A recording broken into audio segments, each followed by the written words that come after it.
Hi, and welcome back to the Chardonnay Day celebration here at Flora Springs The Room. We have Matt Strayer here, who is our Flora Springs host, as well as a fantastic panel of local tasters, wine experts in our community who are just so much fun to hang out with and have definitely provided a lot of insight on these wines and the foods that we have been enjoying today. So, one of the questions that we've had come through now is, what is Chardonnay Day? And maybe you can give me a little insight on this. So it's a worldwide kind of, I don't know if you'd say, festival tasting of Chardonnay appreciation. And so it's Pound Chardonnay Day. It's everybody's connecting up. Like us right now, we're doing the live feed of a tasting of our Chardonnays, and people all over the world are tasting Chardonnays and doing things like this, tweeting. Maybe add something else to it, yeah. I definitely have known about these. We started seeing this come up a few years ago, and you have, Chardonnay Day, Bubbles Day. I mean, there's different Cab Day. So it's a fantastic way to explore and celebrate the different wines with an entire world of wine lovers. So definitely keep your eye out if you haven't heard of this before. Keep your eye out for the other wine days that are coming up pretty soon.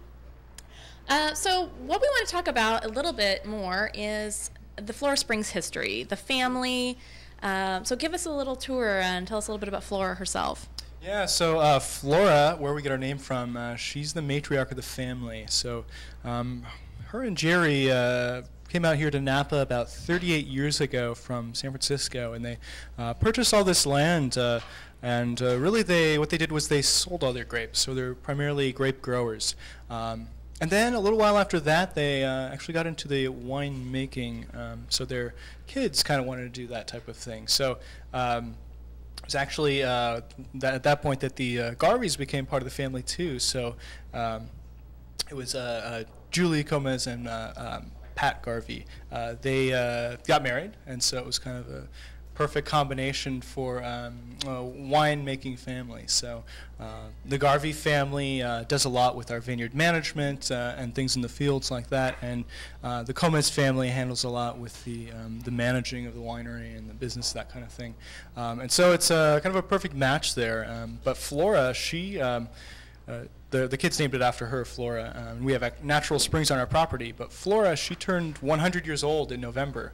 So she lives in San Francisco, and she's doing well for 100 years old. She drinks our Merlot. She swears by that, says that's how she got to be that age. So yeah, so we've got a good family history here. That is an incredible story, and definitely when you get to visit Flora Springs, be it at the tasting room or at the estate, you can definitely learn and see a lot about the history of these wines, and it's just such a wonderful culture and history. And I know that the one thing I like about seeing here are the dominoes that are for sale here in the tasting room, and maybe you can tell us a little bit about that. Flora loves to play dominoes too, so that's something I think she does it every day. She plays, dominoes. She loves to garden, and so we actually have some domino sets where people can purchase those and have a little Flora-influenced dominoes playing. So yeah. How cool is that? Well, definitely you'll have to check out the dominoes when you come here, either to the estate or the room.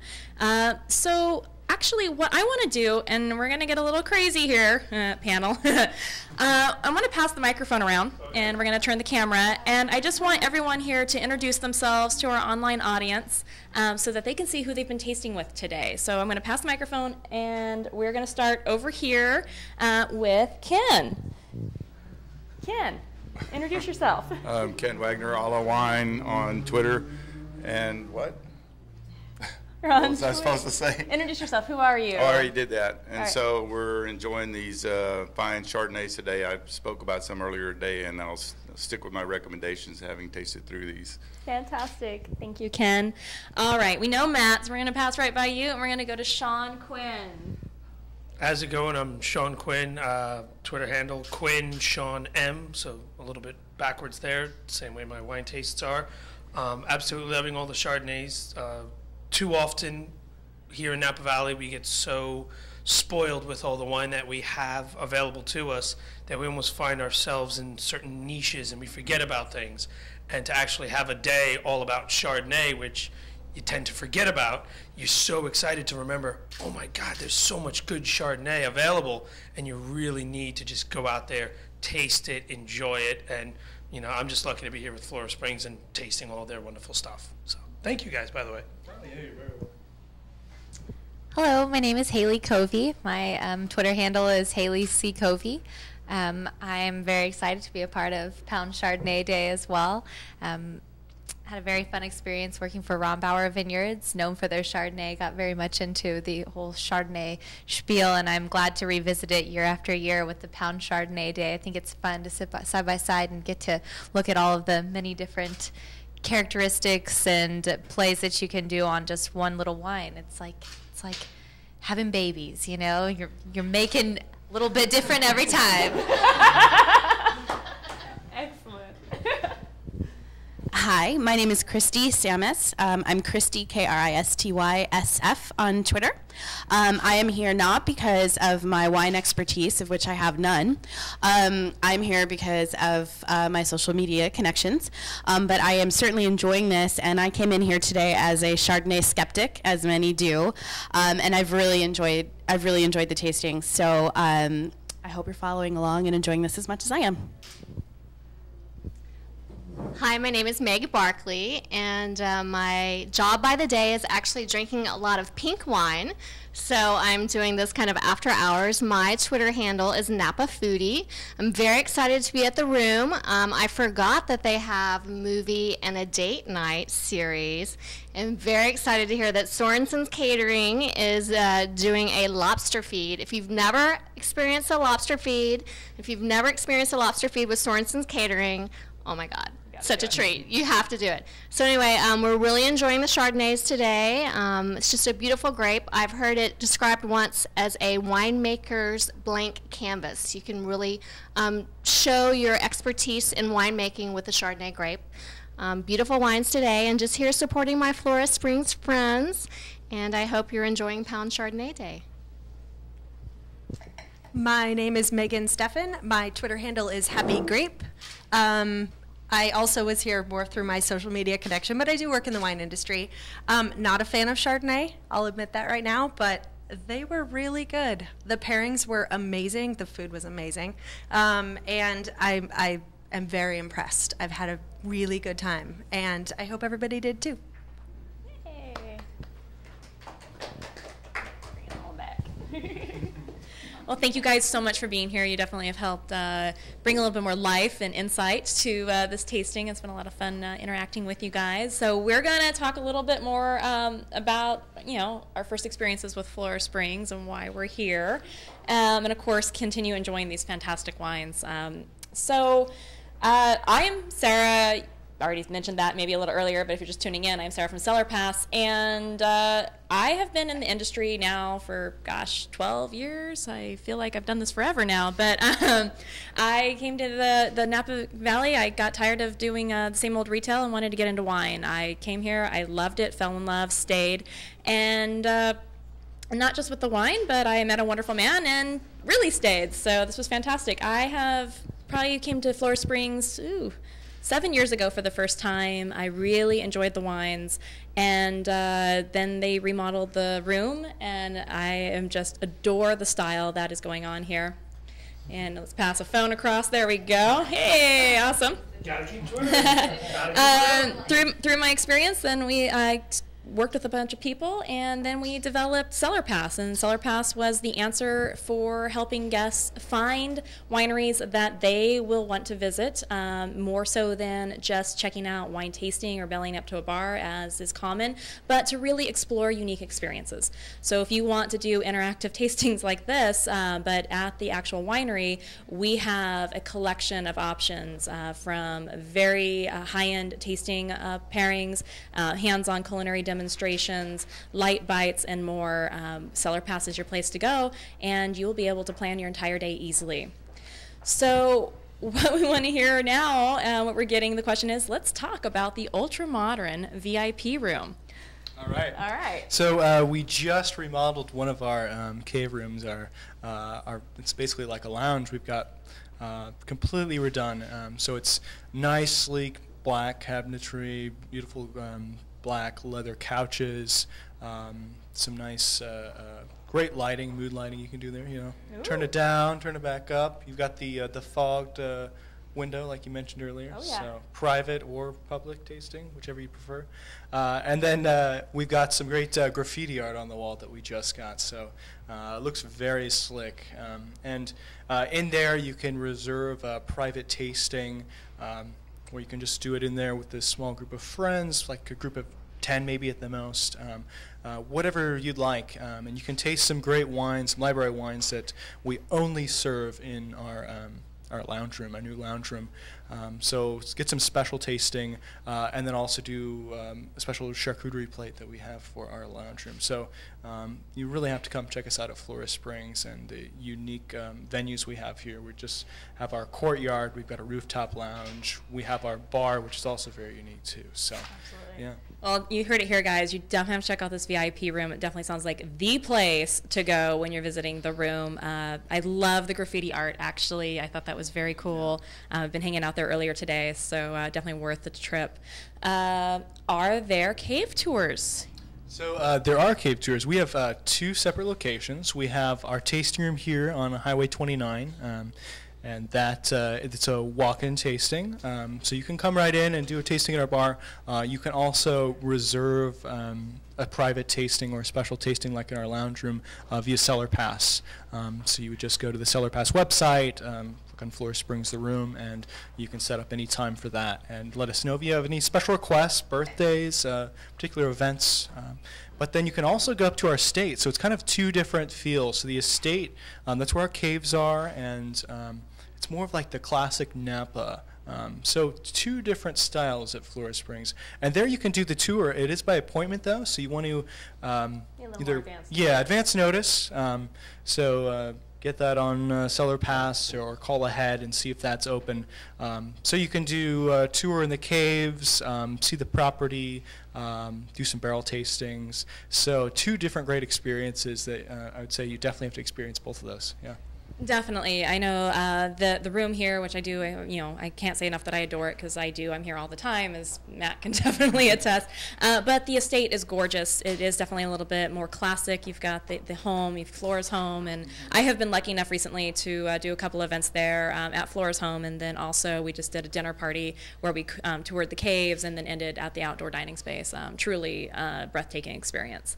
All right, so what is the best time to visit? Now, this is a question we get a lot, especially when people are coming from out of town. They may not know the area so well, and we know just from our own personal experience what times to definitely avoid. So how can we maybe give them a little insight on how to best do their trip? So if you want an experience in a tasting room that's kind of more one-on-one, maybe more just like you and another group, it's not too rushed, you're not trying to elbow your way into the tasting bar, I would say go during the week if at all possible. Weekends are going to be the busiest time, especially if you go in kind of the summer or the fall during crush and harvest. For us, it's probably the busiest time of year, maybe August through November. It just gets super busy, especially on the weekends. But it's also a unique experience to come that time of the year because you're here. The air just smells like musk and grapes, beautiful colors. The leaves are oranges and reds. But if you want to have more of that intimate experience with the tasting room, I would say try to go during the week and also maybe on an off time of year. So depends what you're looking for. So if you want to maximize your experience and beat the crowds, you can come during the peak season. Definitely do so during the week. You will have a much better experience. You're going to not be stuck in traffic most of the time, which is not an ideal time visiting. 2-lane roads are not good. No, 2-lane roads are not good when it's backed up for miles. And also you will find that, well, at least through CellarPass, what we have realized is that there are a lot more VIP and special experiences offered during the week now. So not only are you going to be beating the crowds, but you are going to have a much better tasting experience in general. Definitely, my favorite time is the fall. I have to admit, it's gorgeous. There's just something magical about this place in the fall, and maybe that's why everybody wants to be here. And the wines are so great. But check it out different times, and just plan accordingly. Okay, so we have some more questions from Jenna Beatty. Is yummy a wine word? Most definitely. Yeah. I mean, you taste a wine and yummy could definitely come to mind. So yummy is definitely a wine word, and one that we will hear often in the tasting rooms. Delicious, pleasurable, voluptuous. Or just like Yes. Any word you can describe the wine, if it's what you feel and what you mean, it is a wine word. So somebody wants to know here, what is going on in the vineyards this time of year? So this time of year, we've had the bud break's already been out. You've got lots of green foliage. You've got just kind of the beginning of what will eventually become the grapes. It's what's going to become the flowers, which will eventually turn into the grapes. So just kind of right now, you're not going to see any grapes. It's beautiful and green. And right now, they might be doing some trimming back, canopy management, that type of thing. But no grape picking or anything like that. No, there's no grapes to be picked. But maybe some of my panel members can contribute to what's going on in the vineyards about this time of year. Oh, this is a really exciting time of year for Chardonnay. It is actually one of the first wines to bloom. When you actually look at the development of the vine in the vineyard, a lot of things are going on. You can see the actual shoots growing longer, putting out lots of leaves. And you can see what will eventually become the clusters, as Reika says. But a lot of them are just still covered with their little tiny caps. A lot of development going on within that. But Chardonnay, which is really loves jumping out the door before everybody else, a lot of those caps have fallen off, and you're seeing bloom. You're seeing all the little pieces that are going to eventually pollinate themselves, and then where the grapes will grow out of. So this is a really important stage. We've absolutely had beautiful weather, as anybody here will attest to. This is fingers crossed. I know, everything is crossed right now. But let's just hope it keeps on going, because if it stays like this, I mean, gosh, how nice is it going to be? Yeah, let's hope so. I know yesterday I was out tasting up in Spring Mountain, and there was a lot of energy at all the wineries I was going to, specifically about the growing season this year and how optimistic they are so far with the weather, the patterns. They said, they've seen as many growing days so far as the 2005 vintage, which would be a wonderful change from the last few years that we've had that have been a little schizophrenic at best for how to manage the weather and the growing procedures for sure. So fingers crossed, toes crossed, eyes crossed. This is going to be a fantastic year.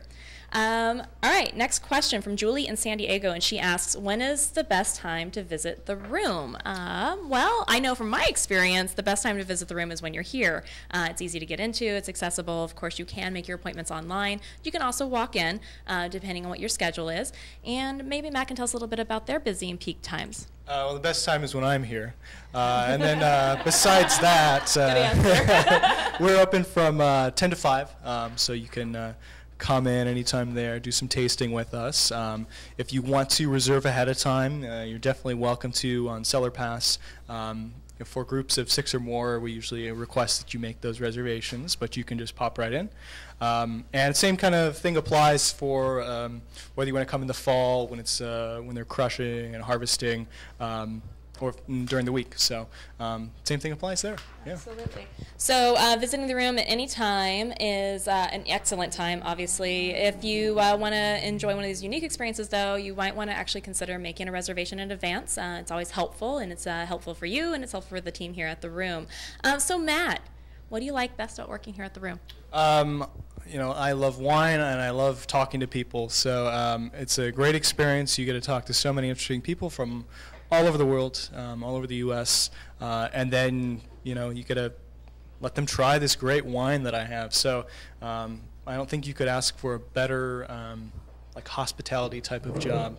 You come in and you get to taste wine, and hopefully you feel better on your way out. So and I get to taste this great wine every day. So what more could I ask for? What an incredible job. It makes you want to run to a winery and start working there right away. It's fantastic. And definitely the team here at Flora Springs, you guys are wonderful. They've always provided a fantastic experience. They're friendly. They've got a great energy, and I know you will love it here too. So we are just getting some more questions coming through right now. I can hear the pencils going feverishly over in the corner, and it's fantastic.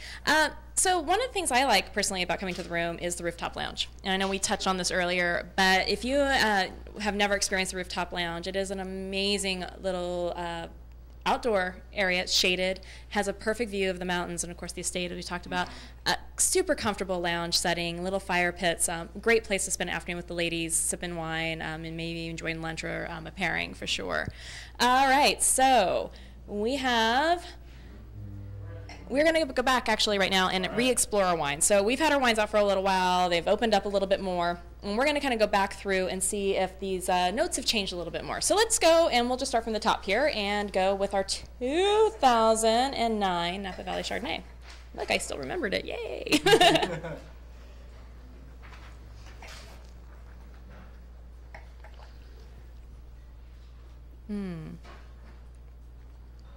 All right. So what are we tasting here? What are you getting at? I think I need, this is not my Napa Valley Chardonnay. Oh, whoops, party foul. We do not have the 2009 Chardonnay for Matt, but I think that one should be. We'll give this a whirl.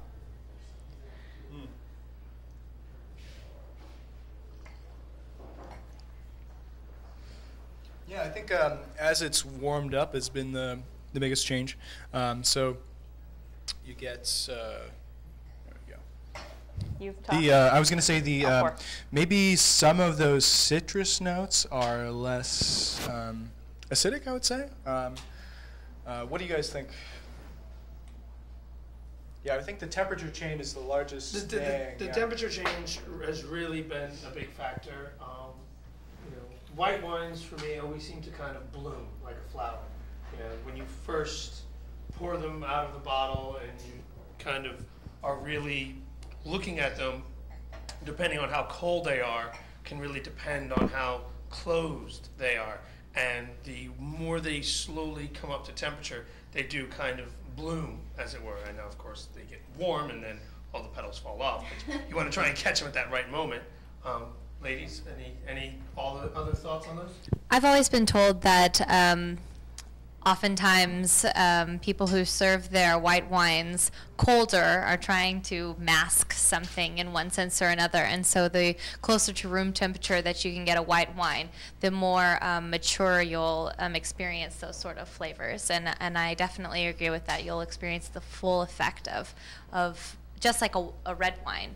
You're trying to really be able to approach the nose and the bouquet of a wine, and you won't get that if it's too cold. So I think that's very important. I just tweeted actually, the 2009 Napa Valley Chardonnay is what I think everybody should try if they think they don't like Chardonnays. I moved to Napa 3 years ago thinking that I would drink anything except a Napa Chardonnay. So I have since changed my mind considerably, and this is exactly the kind of thing that I have guests try when they come to visit and say, well, I don't really like it. I'm like, yes, you do. And or I'll serve it and not tell them what it is, and they'll be like, this is great, I love this. I'm like, yeah.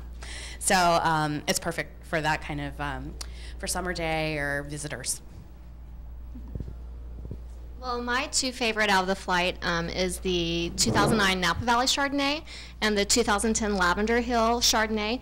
I think they're very similar, yet they're very different. For me, the Napa Valley Chardonnay is showing a lot of citrus notes, a lot of lemon peel, and some really beautiful minerality and stone notes. This is a wine that, for those of you who don't live in the area, if you do ever come to visit, this is a bottle of wine that I would take out to Hog Island, and Hog Island is a local oyster farm. Yes. I think this totally screams seafood. Something just briny and just delicious would pair really well with it. Whereas with the Lavender Hill Chardonnay, I think because we talked about it before, and coming back to it again, it really has a really beautiful mid palate. There is a nice weight on the mid palate, but then also at the end there's that nice acidity. So to me, this would pair really well with maybe like a heavier fish. You could do, maybe trout or like a monkfish, and then also you could do something, like a poultry or something vegetable based. And then once again, I'm going to go back to my prior story with the barrel fermented Chardonnay. This would be a bottle that I would chill down. To me, it's a front porch, back porch, patio, hot tub, you name it, wine. So I don't think you really need to pair anything with it. It's just gorgeous on its own. So yeah, that's what I think. Going back to you, Sean. Okay. Thank you, sir.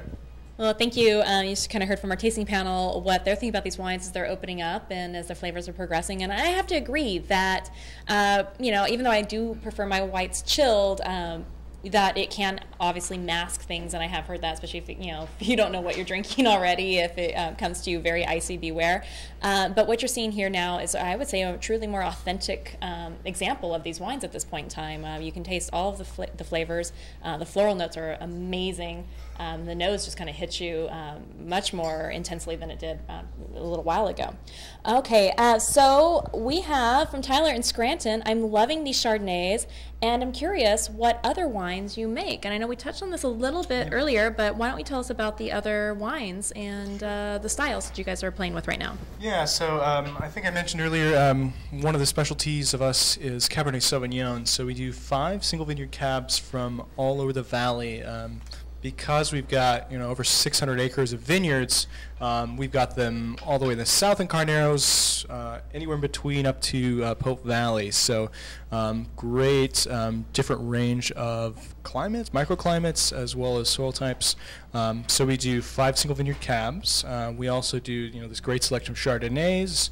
We do some Sauvignon Blanc, some Pinot Grigio, Moscato. We've got that Super Tuscan Sangiovese, Merlot, Cab Franc. So we do a little bit of everything. Yeah, Excellent. And we also have a Ghost Winery wine, which we do every fall, right around October. So release, Halloween basically. So it's a great bottle. We do about 200 cases. And part of our property is actually a ghost winery. So a ghost winery is one that was in existence before Prohibition, shut down, and then came back after Prohibition. And so it's not haunted, but that's what the ghost winery is. I know, yeah. I'm disappointed. And ghost wineries, so correct me if I'm wrong, but there really aren't that many ghost wineries left in Napa, are there? So it's pretty unique and special to be able to visit a ghost winery.